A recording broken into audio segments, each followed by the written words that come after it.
means ultimately you're working slower. You're working stupider and you're not making as much sense as you could do. Like, for instance, just as an example, you lose the ability to have concision that makes sense in your copy. So your copy isn't concise, it's drawn on. How you write, that emotion is felt in the way that it's received. Like, I don't know about you, but I've written copy before where I am angry as I am literally writing copy like at the height of my anger. I want to have someone to discuss the effects of AI in terms of what we are doing in business with our content, because I've noticed that more and more people are using it instead of writing their own stuff, like not just hiring copywriters or not hiring copywriters. They are using it to write content for them. So I think this is two different topics, but let's attack first copywriters angle, and then let's go with the normal humans in business using AI angle as well.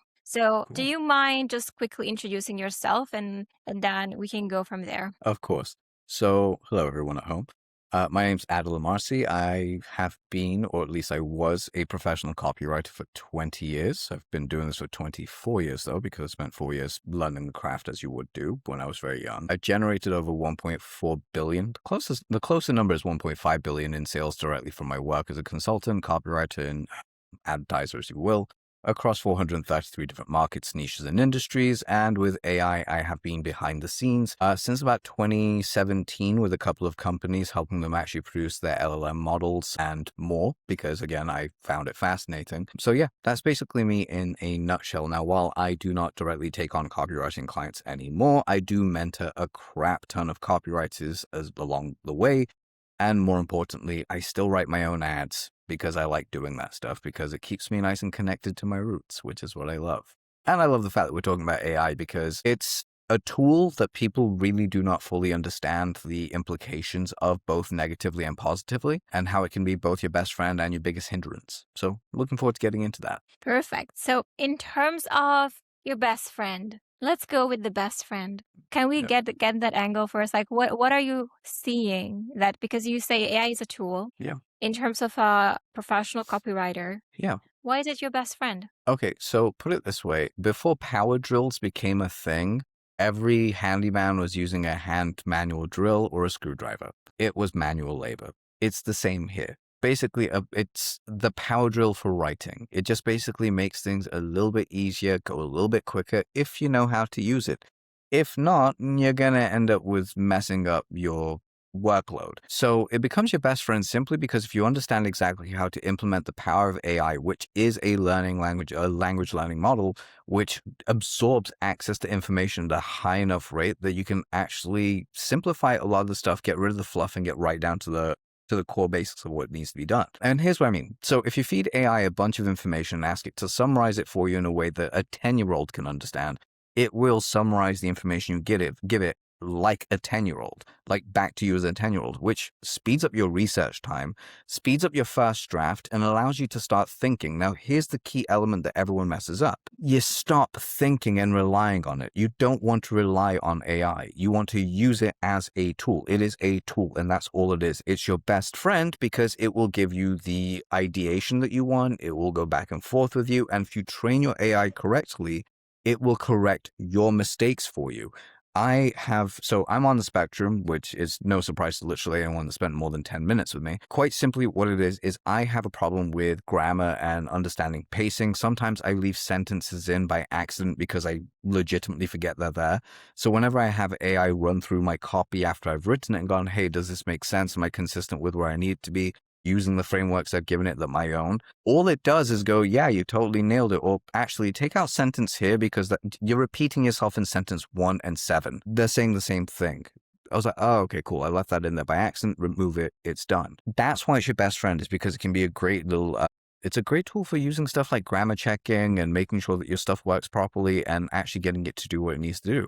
It's also, as I said, really good for a first draft. It's great for what I like using it for, which is I verbalize my copy. It's one of the ways that I write is I verbalize my stuff and then have it transcribed over and then I edit it. So I verbalize it into AI, have it transcribe the entire thing for me, send it back to me as like a well-pieced document that I need in the way that I like to write, because I've trained it that way. Again, training it is a key thing. And then I go through and edit, because editing is the next element that you need to have. And I think I know most people outsource the thinking aspect, they outsource the editing aspect, and now they outsource the writing aspect. So they're just really not relying on their brains anymore, which will overall make the industry much more difficult for them, but make it really, really easy for those that know how to do things. Okay. There's a lot of information there. Mm-hmm. I think I need to slow this down a little bit because just want to make sure the listeners understand. We Of are course. attacking the copywriter's perspective first, which means that when we write for ourselves and for our clients, you use the word the first draft, right? And we Yes. used research. So one of the things that we do, or writers do, or anyone who has anything they want to sell, is they research. If they don't know the market, they need to research because they don't know the market they are selling to. So what you were saying is essentially, in terms of research, it's actually very useful because you get the information, you get faster, and also with the ability to explain it as a 10-year-old or 5-year-old so that people that you're marketing to, if the language is something you need to adjust, you can adjust it. Yeah.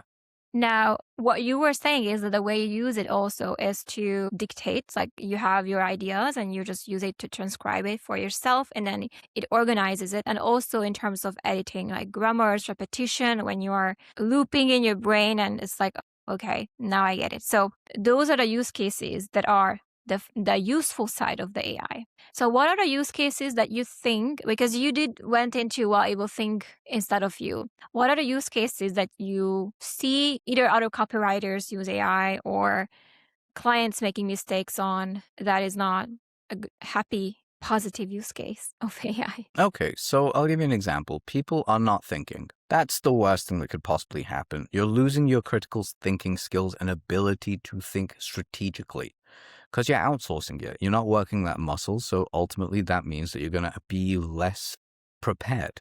You're not going to be able to know exactly what to do. You're going to come up with a challenge where you're not as confident in that challenge because, well, you personally haven't overcome it. You haven't gone through the repetition or the time period to understand it. That's case use number one.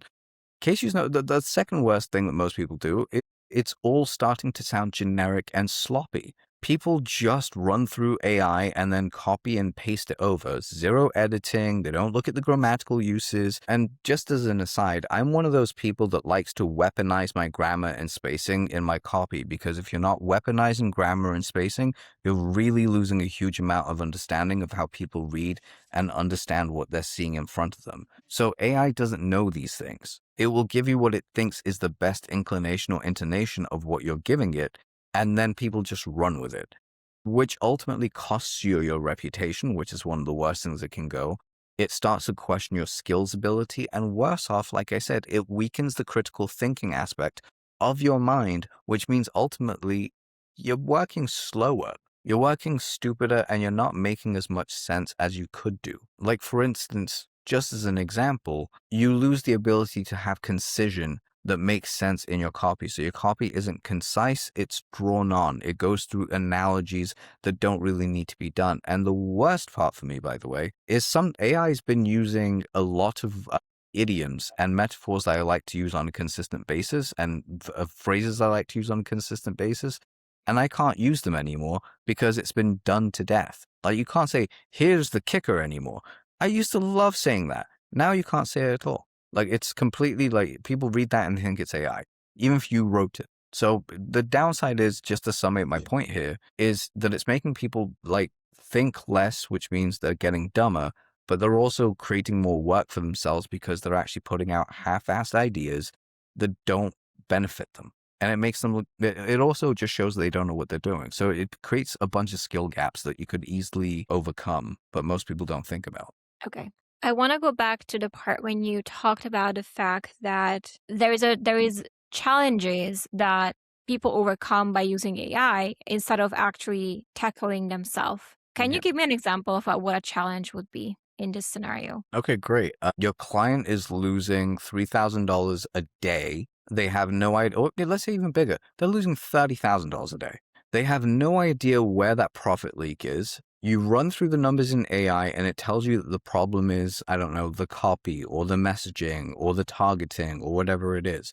But in reality, what the issue really is their email sequence isn't connecting and landing them directly in the promotions. It's landing in the promotions folder or spam folder. If you're not looking through every element and working through it and you're just guessing by putting in a bunch of inputs into AI, it's going to give you an educated guess. It's not going to let you go through and do the critical work that you need to do, which is find out where the emails are going, find out where each system is, stress test it. Like, these little things that you get to do will make a big difference down the line. Yes, you can do it faster with AI, but it doesn't give you the result that you want. So it becomes a real area. And that's just one example. Other examples are, for instance, I had a client that I did this with about a year and a half ago. We found like every month they were launching the same product. There was a physical product. They were launching it to their audience. And every single month they were losing about 300,000 euros per launch. So every launch was getting worse by the time. The reason being, they were running on the same ad hook and promotion, and their AI kept going back and giving them variations of the same ad hooks and promotions. We came in and Was it found out like Facebook ads, or what was the promotion they lose? How did they lose the money? they were losing money by just the audience wasn't buying anymore. Same Oh. mailing, it was just a mailing list. They had a massive mailing list, but the same messaging kept coming up over and over again in the emails, and they weren't making as much money. The hook had been basically used to death. It was the hook was basically, we only have X amount of this in stock right now because we need to get more made. Buy it now so we can get more of the supplement made so we can send it out to you, which is great. But when you start going from like near enough $1 million, like it's over $1 million US dollars, but it was like 900,000 euro, then like 600, then 400, and then even 300 times. And the reason we got it back up to like 700-800 was simply because we saw a gap in the marketplace that they were serving that was not being spoken to. So we couldn't have got to that until we analyzed what the emails were looking like, who the target audience was, what they were going through, if the product related back to that issue, if it solved that issue in some way, shape, or form that's meaningful. We looked at research papers from scientific journals that were backed and we could actually claim and quote, and then we put that promotion together and ran it, and we ended up having like the second biggest launch day that they had for that product 6 months after they launched it, for like a bunch of times thereafter. So stuff like that wouldn't have happened if we just relied on AI to do our research for us. We went in and looked at what the data said, we looked at what the customers were saying, and we looked at the effects of the supplement that we were selling. Yeah.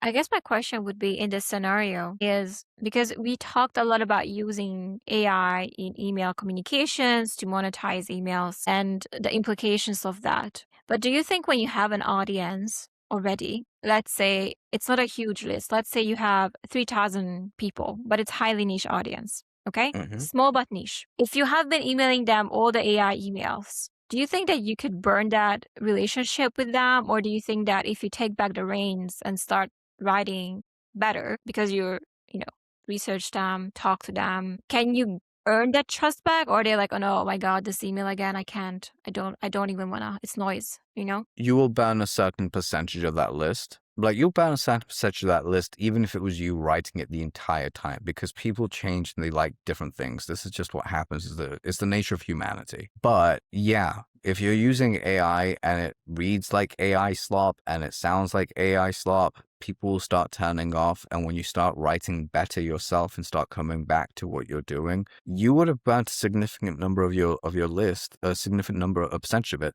but you could make the recovery. Like, if you went from 3,000, you might lose like 300. You might lose 10% of that list. And that's being conservative. The reality is close to around 33% if you're really looking at it from that. So you go from 3,000 to 2,000, but now you got to rebuild that trust with them. You got to get them to know you, like you, trust you, understand that you're a good person to sell to. You're not going to be using AI as much to actually sell to them. So yeah, it will take time. And if you have been using a lot of AI, ask your audience how they feel about it, because they'll tell you. That's great. When you mention AI slop, like what are some of the telltale signs that a message has been written by AI? Oh my God, so many. I have an entire course dedicated to this, by the way, just simply because it was that obvious. So I'll give you a couple of the ones that work. And people make these mistakes as well, so don't worry about it. I'll call the humans out just as much as I'll call the AI out for it. My number one that makes the most sense is the repetition of the same language pattern and usage of words in a sentence or a paragraph. You can do this. You can do that. You can also do this third thing. No, like, I get the emphasis of what you're saying, but that would literally be is you can do this, comma, that, comma, and you can do this other thing. That's how a human would talk and how they're reading it. Repetition of words is always a big one. The other is basically the long hyphen, where you hit the hyphen button twice, it becomes like a long dash. That's a giveaway and telltale. M dashes, I've never been a fan of M dashes. I absolutely hate them to my core. So just give you an idea, I like a space, a hyphen, and a space, and then you continue on because it's cleaner and easier for the brain to read. The way paragraphs are written, there'll be multiple sentence paragraphs, which is dumb in my opinion for advertising, where it could have just been commas. You could have had a comma there. You could have finished that sentence off and started a new one. There could have been a hyphen or like brackets and parentheses to actually emphasize a point. And all those elements are not inside the AI model because it doesn't understand what each of those elements mean. And believe it or not, yes, brackets and parentheses have an actual meaning to how they're actually used in context of writing. Same with hyphens, same as with creating separate points of thought and entry points and exit points. You can usually tell that's there because someone hasn't actually taken the time to summate their thoughts and look through it. And if they have taken the time to edit the copy, they've left some of the stuff in there, like this literal cliche language patterns that person would never use in real life. It doesn't sound like them. And this is kind of the big thing. When you read the copy out loud, it stops sounding like you, like Domi, starts sounding like you, starts sounding like me, it starts sounding like our favorite marketer or a favorite person that we follow, because the intonation is gone, the warmth is gone in their voice. You can just tell. So those are the three big giveaways, but realistically, people can actually also, there is one other element that really is quite difficult. You could run into someone that's heavily autistic and they speak like that anyway, and so they get accused of being AI. I have been accused of being an AI bot 6 times now because they're like, oh, this is a really good AI. I was like, you're talking to an actual human. This is just how I speak. Yeah. It's so crazy how you get accused of being an AI now, like how that's a thing. I just want to add here, thanks for sharing all those, but what I want to add is there is this creator on YouTube. Her name is Vanessa Von Edwards, and she's Science of Vanessa. People. If you know Yeah. her, I don't know if you know her. Definitely She's love her like work. recovering awkward person. Like that's her title. And I follow her on Instagram, and she posted a video of herself just talking, and the amount of people who are like, this is AI, I'm unfollowing you, this is disappointing, I can't believe that you would post this. And she's like, guys, it's me, I just have a sharper camera. Like, oh, okay, now you think I'm an AI because, whatever. So I feel like people, because of their trust level in AI, they actually don't like that if you are accused of being one or writing like one. Yeah. That's where we are headed. Yeah, It's crazy. it really is. Blade Runner future, anyone? That's what it looks like we're going to. I also feel like a lot of people do not watch enough movies to actually understand the dangers of AI. Please go watch, 2001: A Space Odyssey, Terminator 2, any of that kind of stuff, and then you'll have more clear an idea of what happens with AI, what can happen with AI. Because again, they have done a lot of trials with AI, and it's been a very interesting run. But going back to what you were saying, being accused of sounding AI or using it in that same way, you can say, yes, I do use AI, but I don't do it for these things. I do it for other things. I'm very open with my audience. I use AI specifically to summate my ideas and my thought processes. I have AI run through ideas that I've given it because I fed it enough information that's correct. But I ultimately have the last say and I have the last word in everything that I do. I make sure that it comes from a place of me, not from a place of a computer brain. Yeah. When it comes to business owners, because we kind of been already venturing into not just copywriters, but business owners. First of all, before we go there, do you think that copywriting is going to be out of work? Like the writers are going to be... No. Hell to the no. Hell to the no. We're making a comeback way sooner than people realize because of the exact reason that you just mentioned. Everyone's going to think it's AI. They're going to miss having that human connection. And this is something, sorry to go on a side tangent, but it does relate back to this. This is something I've said for well over 14 years right now. How you write, that emotion is felt in the way that it's received. Like, I Mm-hmm. don't know about you, but I've written copy before where I am angry as I am literally writing copy like at the height of my anger, like slamming keys off my keyboard. I've literally broken a keyboard before while I was writing and gone, oh shit, I need to get a new keyboard for this. But essentially, I've done that and I've sent it out and I've had people write back to me going, dude, were you angry when you wrote this? I was like, why? It's like, we can just feel the energy of like restlessness coming off of this.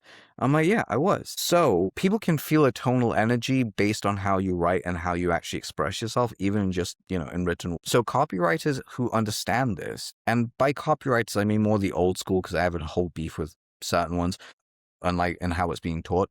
But essentially the ones that understand everything else outside of just the words, like the strategy, the way that processes work, the understanding of price points, how to do the different elements of the offer and how to make sure everything is basically working through its own elements. Those people are about to make a killing because all the clients are going to come back to them and be like, yeah, we have AI to actually write the work, but we have no idea how to strategize this. We have no idea where the message placement needs to go. We don't know what comes after this next thing. AI tried to tell us and we lost $1 million. That wasn't what we needed. So it's obsolete for the shit. I know I keep using the word shit, but like for the terrible writers, it's about to become obsolete for their careers. But for the good ones, it's about to make their lives a lot better because they've weathered the storm. Amazing. Two things come to mind. The first one is, how Gary Halbert says in his letters to Bond, like basically don't do anything when you're a halt, basically angry, lonely, or tired. Yeah. That's the rule. So I don't know. Basically, you break the rules when you're like angry emailing. But I know what you were saying. Yeah. The second thing I wanted to add here is the emotions, like you writing, the energy in which you write. I think it does come through. And I mean, if you think about it, like think about poetry and think about your favorite poetry. Like if Yeah. you read it again, even though that person is already passed, you can still enter into the emotions of the person that wrote those things because words, they are alive. Yeah. They are. So whichever words come to you to express something has an energy of its own. So that translates. I have a friend who said, well, Claude is so nice. Like he gave me like the best advice. He validated all my emotions and Claude is just the best. Yeah. I've had friends who do that. They treat AI as their therapist, which don't do that. I would heavily, because unless you've trained your AI to be extremely truthful with you and direct with you, it will gaslight you into believing that you're correct. It's crazy, isn't it? Right? Because it's just validating you. It wants you to keep staying engaged over and over and the longer you can. You're right. My behavior isn't a red flag. I should definitely overlook the toxic love bombing that's being given to me right now. Yeah, I know. It just validates whatever you're feeling, Yeah, And then you feel like, oh, thank you so much.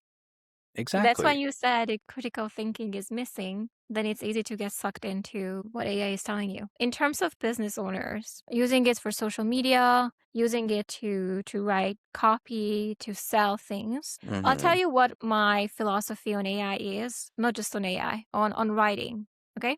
Sure. And it's kind of similar to what you said, where I just have a different language for it and we can go from there. So to me, when it comes to writing to sell, for example, or to invite people to programs or webinars or events, I don't have to think about what I'm going to say or how I'm going to say it so much, so long as I'm in proximity with the people I serve. So if I talk to them, if I hear them, if I listen to them, if I'm in close proximity to them, then suddenly my writing gets better because I don't have to guess because I know. Exactly. So that gives me precision in my language. That gives me, I see you and I get you. Like I know exactly what you're saying because I heard you. I've been close to you. So to me, that's precision. And I feel like, first of all, using AI in your writing it will lack precision because it doesn't know.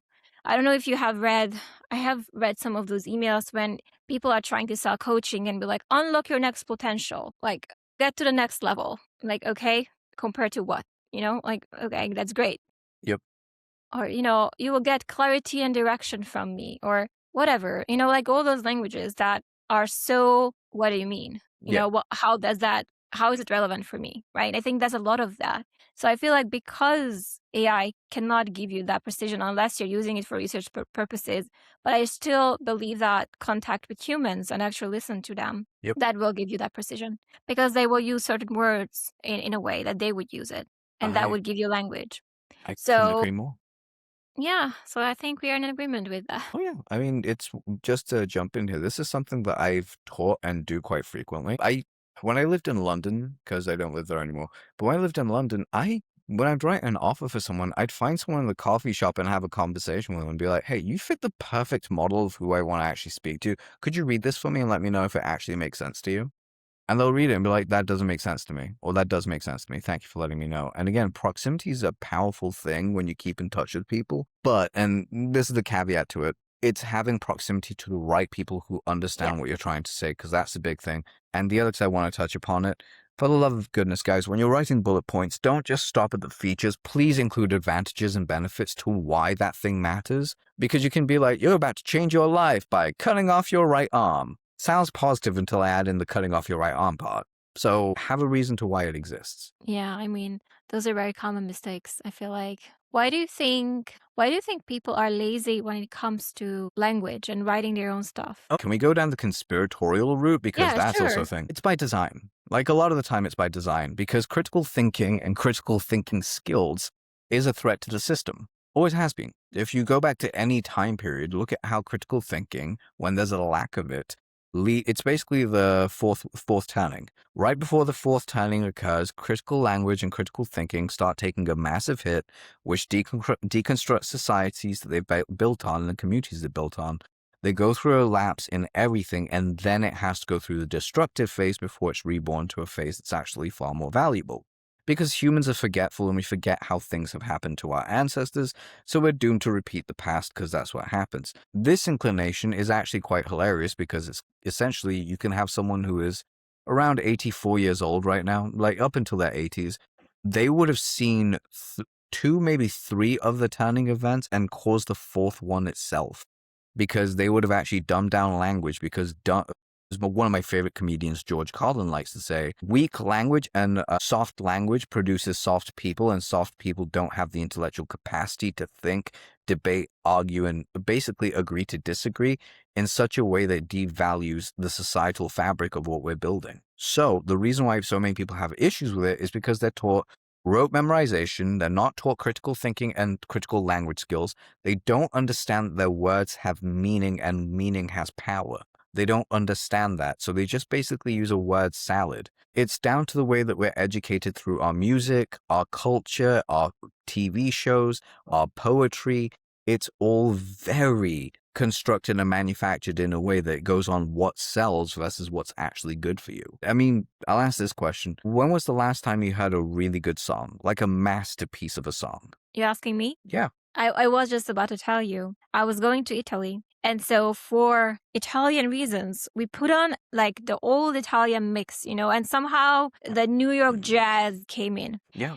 And when I was listening to not just Frank Sinatra, but those artists back in the day who used language in a different way, but actually the way they were singing and how they were singing, I was like so touched. I'm like, why men are not speaking like this anymore? And not just that, but listening to that music for hours because we were like road tripping. I felt my mind and my thinking got clearer, almost like someone like the noise got like out and it just like sharp, clear thinking. Yep. That's what I felt. And just also in awe of the language. If that's how man used to speak, I'm in love. Like I need to find someone who's probably like 85 years old to get to that kind of communication because that doesn't exist anymore. In English, at least, it doesn't exist.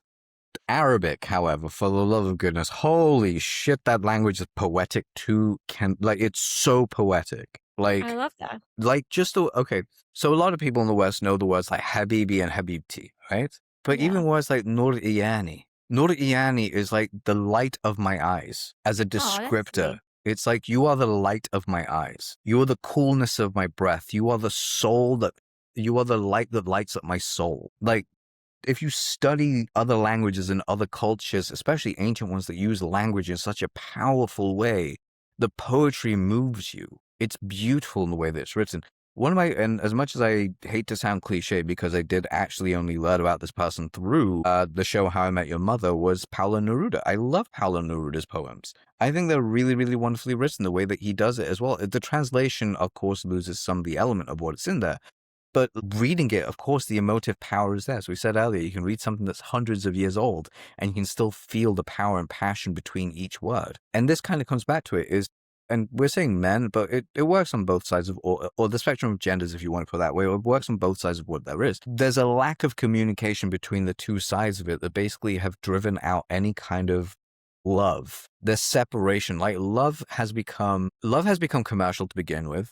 But secondly, and this is kind of, did not expect to be talking about this, but love has become commercial to one side. But the other element that's become far more destructive is that those who love for the sake of love are mocked and ridiculed. So like being able to have that loving intonation, that poetic voice, that want. Yeah, some people say, I would love that. And then you see it in practice and it's immediately shut down because it's not the same. It's something new. It's something unexpected. It's something that sounds like it's being put on rather than the full expression of who that person is. Oh my God.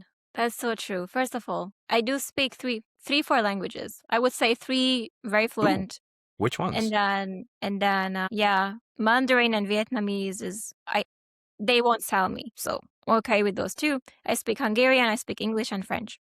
Amazing. It's nice to meet a fellow polyglot, by the way. Amazing. I also speak 7, so that's why. Anyway, I'm trying to get to the point. Sorry. So where was I going? So I do feel the nuance and the difference between the languages and the way they are being expressed. I feel like there are expressions in Hungarian that only exist in Hungarian, and that I don't think there's English word that captures them. There isn't. It's like Japanese. It has its own. It's capturing feelings and things that you never even thought that would exist in English. So I love. That's why I love languages so much, because it captures. It gives you a different perspective. And anyway, it's just for the sake of connecting with people through languages is awesome. To be. Again, if the person is naturally very poetic with their language, it's fine. But it's again kind of like, what do they mean? How do they mean this? Why are they saying this to me? You become suspicious of it because, let's be truthful, people can say something really innocently or not so innocently. And it's the same wording. Like I can say to you, this has been a wonderful conversation, my very beautiful friend. I hope you have a fantastic evening. And that could come off very, very, they meant it in a kind way. Same words to another person who is damaged, hurt, in pain, whatever it is. Like, he means this by it. And they actually project their own feeling towards the words rather than taking them at the value they're meant at. Yes, but the thing, you're talking about inferring meaning. Yes. But yes, it depends on the context and the person. But I think over text message is so hard to tell. Like massively. I can't have the tone. I don't see the eyes. I don't see the person. I feel like that's so hard. And let's go back to in terms of like messaging, marketing. People are DMing you. Like, how can I tell you? Like, how can I tell if you're genuine? Like, you're genuine. Like, it takes a while, right? I think. Yes. The more you talk, you can build trust, but ultimately in person, face to face is the strongest way to build trust, because I can spot incongruence right away. Like when you are saying it in a way, I can hear you. I can feel, okay, there's some, like it's intuitive, like you can tell. Yeah. When someone's bullshitting. Entirely. And just to take it a step back, by the way, to like text messages, have you ever seen the Key and Peele sketch where they're sending each other messages, but like one is reading it completely aggressively and the other one's like completely chill? It's like, hey man, do you want to go to the bar tonight? Yeah, like whatever. It's like, whatever. It's like, and it's like, do you want to go? It's like, yeah, let's go right now. And he's like, you're so considerate. And the guy's like, he wants to fight me. Let's fight. It's like a complete miscommunication. I know. I've seen that, and I've seen other like reels where like, okay, I guess we're over. Like women, I feel like we really like to like, what do you mean okay? We're not okay. Like it's projection and inferring meaning in text messages. It's also down to people have a really hard time communicating. It's one of the reasons why one of the very strong boundaries I hold in my life is if you can't communicate with me honestly and openly, then I don't have time for you. Like, I don't have time to play games. I really don't have that time. Because again, this is the thing I said right before we recorded, I am actually autistic. I am very much on the spectrum, halfway through between autism and ADHD. And the beauty of that is I spent most of my life masking, trying to figure things out, and whatever it is, I just decided to take the mask off and like, no, I don't have fucking time for this. Screw this. I've other things to do with my life that are far more important. And taking it on from how you can actually tell from like a DM and how do you build that relationship over cold email is, again, time is one of them, but it's consistency of how someone actually shows up in other areas of their life. Like, for instance, and introductions is who's saying what about who and how they're getting along. Like, the one thing that I am one of the many things I'm proud about is that anyone that has met me in person and online or just had a conversation with me on text, I get the same compliment everywhere I go, which is, you are the exact same as if you were texting me online and in person. I'm like, yeah, because that's who I am. I don't have time for a fake persona. And I think that's the other thing as well, why so many quote unquote guru businesses are starting to get exposed as well. And many more will be exposed, by the way, where the person is being shown as, no, they're horrible to work with. They're not a good person. They like to say they're one thing, but they're completely a different thing. Yeah. I read somewhere as well, like if the gap is smaller in between like who you are showing online and who you in person, like the smaller the gap is, the higher the trust, right? Yeah. Going back to like essentially what you're talking about is just being congruent. Like who you are Yeah. here is exactly who you are in person, and that creates trust. And to me, what I have noticed, my God, what I have noticed is there has to be a consistency in the way you show up. Like if you only build through emails or text messages, it has to be you're consistently the same over time. Then you can build that trust Yep. with the people. So you can't rush that possibly. But personally, yes, I'm the same. Obviously, we have different contexts because we are in a context of an interview. But I'm still the same, if not worse. Like obviously, you have no idea. I'm staring at 4 rats, like not actual rats, but rats. Let me show you. Okay, there you go, rat. Oh, You see this? yeah, I it's a have giant one of ratatouille. these. Yeah, ratatouille rat. I have one more, so they're a couple, and then 2 small ones, and they're holding like a baguette. They're adorable. That's my life. And I'm also staring at one giant shark and also a whale. Like and you don't see that. You say, oh my God, that's a nice piano. But like this side of the room is like plushies. Yep. So to me, it's, yes, I'm the same, but also there are sides that are fun sides and not necessarily going to lead with them online. Yeah. You get to know them when we get to know each other better. I think that's okay too. Like, I don't think there has to be like, I don't conceal anything. This is all you have. This is all of it. Yes, but also there's this side and that side and that side, and that's private. It's called depth.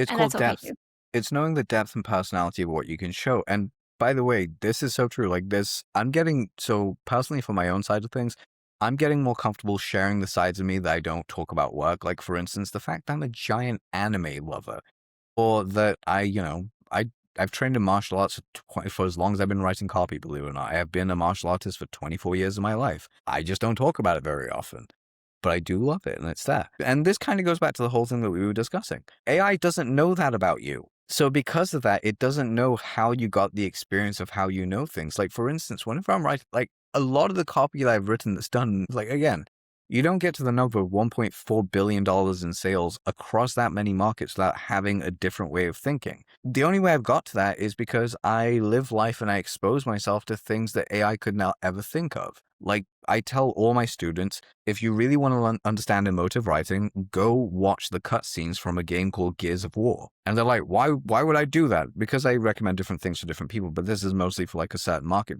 for a certain demographic of person I speak to. It's because I'm like, this will show you how a journey of friendship basically builds over time and how it breaks you, because the writing is so good, how it basically increases your emotional want and desire, then takes you down to the depths of breaking and brings you back up to a place of hope, and how it does it over such a consistent 6-hour period of video. And you're just like, whoa, what's going on here? But you can track everything. AI can't do that, because it doesn't understand how to build tension, release, heartbreak, want, love, desire, hope, despair. It doesn't know how to actually go through all the human emotions. And by the way, that is a good thing, because the moment AI understands human emotions, we are all fucked. Yeah. It's the birth of it. It's the birth of Terminator.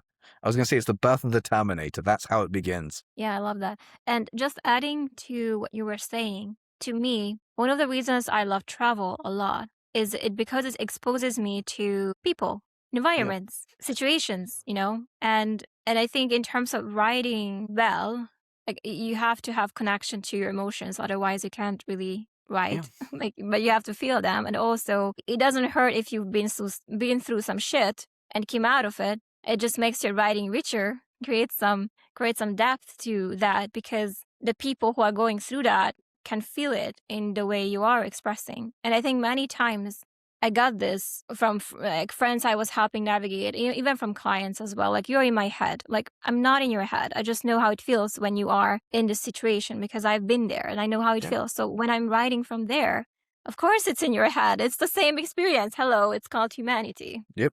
Yeah, 100%. You can only relate to someone that's gone through a severe heartbreak after you yourself have gone through it. It's the same reason why you hear some people, like, to get personal on this, like when I lost my dad, now I make it a point whenever I know one of my friends has lost their dad specifically, I make sure that I'm on them 24, like I'm on them enough to be like, hey man, can you tell me a story about your parents? Can you tell me a story about this thing? Can you tell me about this thing? If you ever want to vent about something, I'm here. If you want to share something, let me know. And they're like, what? How the hell do you know I want to do this? Because I went through that. Yeah. Once you've gone through something, you can emotionally relate to someone. It's a wonderful human experience. It's also the same reason why, and I do this every couple of years, but I do it more often with my friends. It's my friends are older than I am. I'll always ask them, hey, what was your life like when you were my age? But more importantly, what demons did you face and how did you overcome them? And they were like, yeah, when I was your age, I was going through this thing and this thing and this thing and this thing. I was like, oh, so Same. you went through the shit that I went through at that age. Wonderful. How do I get around it? Give me the cheat codes. And he will tell you, well, you have to figure it out yourself. Oh, I'm lucky. Because My there are no friends cheat actually, codes. my friends do tell me, they're like, yeah, just try focusing on this. Don't fuck around with that. Try doing this other thing, please. Yeah.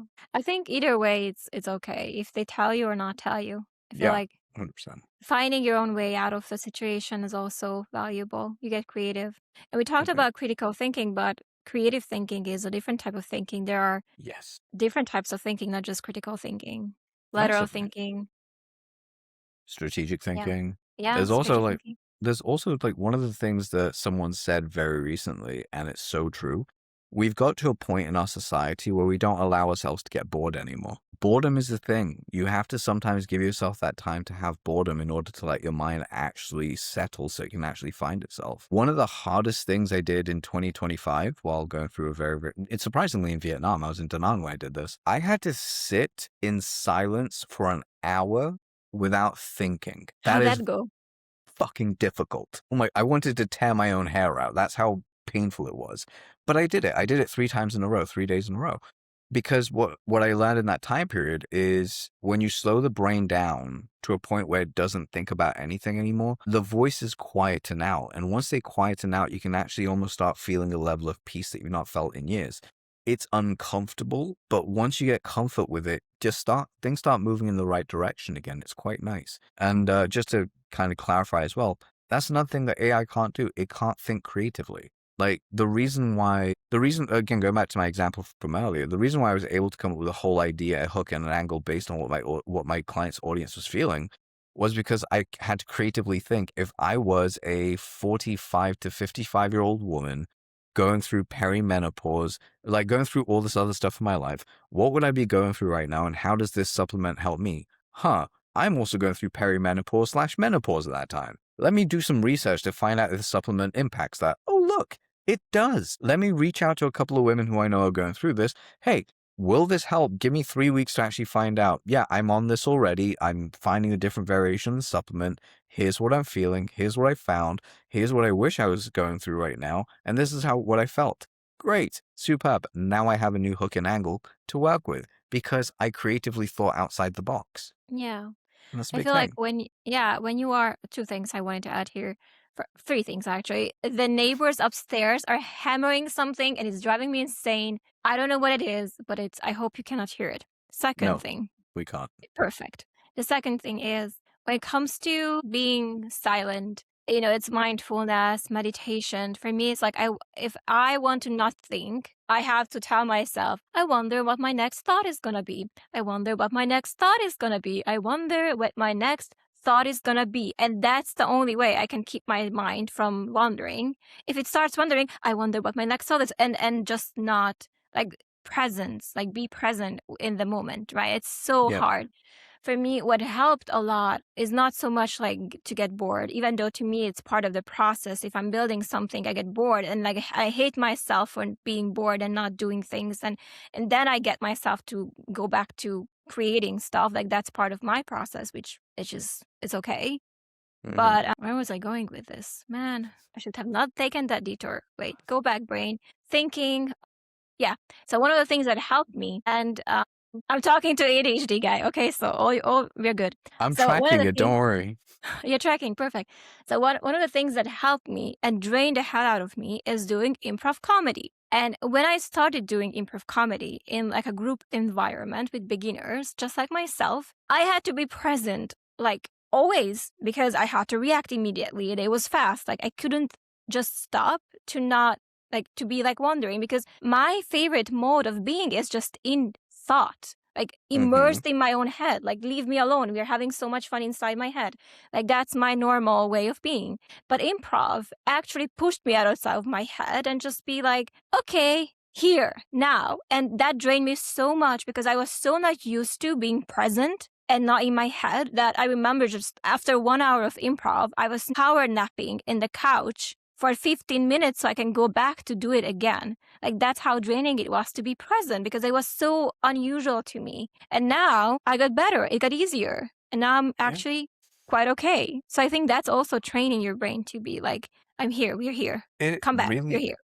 It really is. Just to add on that, so you've actually helped me unlock and understand why my brain works the way it does a little bit better. So thank you for that. Specifically, like I always tell people that there were 4 loves that were launched for me at 12 years old. Sorry, 5 loves. Making people laugh is one of them. I've made one person laugh every single day of my life for the last 24 and a half years, which is amazing. 2, Thai boxing and wrestling and martial arts. Have done that since I was 12. 3 was comedy.